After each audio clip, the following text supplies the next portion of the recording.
हरे कृष्णा। जब हम साधन का कोई आश्रय लेते हैं, जस्ट फॉर एग्जांपल हवाई जहाज।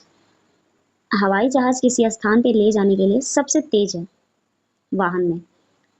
पर आप हवाई जहाज में आप बैठ गए तो ना तो आपकी इच्छा से वो स्लो चलेगा, ना तो आपकी इच्छा से वो तेज चलेगा। अब हवाई जहाज कितना भी स्लो चले, एक मिनिमम स्पीड है, उससे स्लो नहीं चलेगा। और जानबूझकर हवाई जहाज को और तेज भी नहीं चलेगा। पर चल सकता है, पर चलेगा नहीं, क्योंकि अंदर बैठे जो लोग हैं वो सब सहन नहीं कर पाएंगे। तो वैसा ही है भगवान का नाम। भगवान के नाम, भगवान की भक्ति से जितना शुद्ध होता है उतना किसी और साधन से नहीं होता जीवात्मा। लेकिन करती अपनी स्पीड से ही है, क्योंकि आप कंफर्टेबल रहें।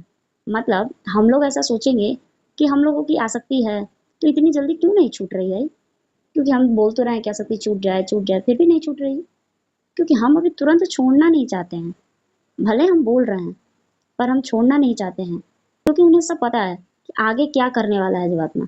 जैसे कोई व्यक्ति खंबे को जोर से पकड़ ले और तो छुड़ाया जाता है तो उसको बहुत दर्द होता है और वो छोड़ना नहीं चाहता।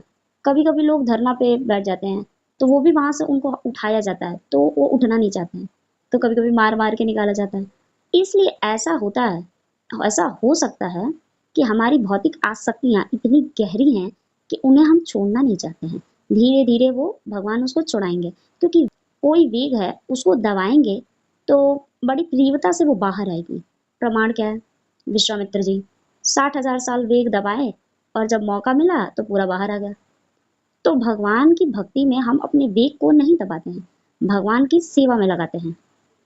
हम उसे कंट्रोल नहीं करते हैं। हम हरि नाम से अपने आप ही हमें शुद्ध करेगा।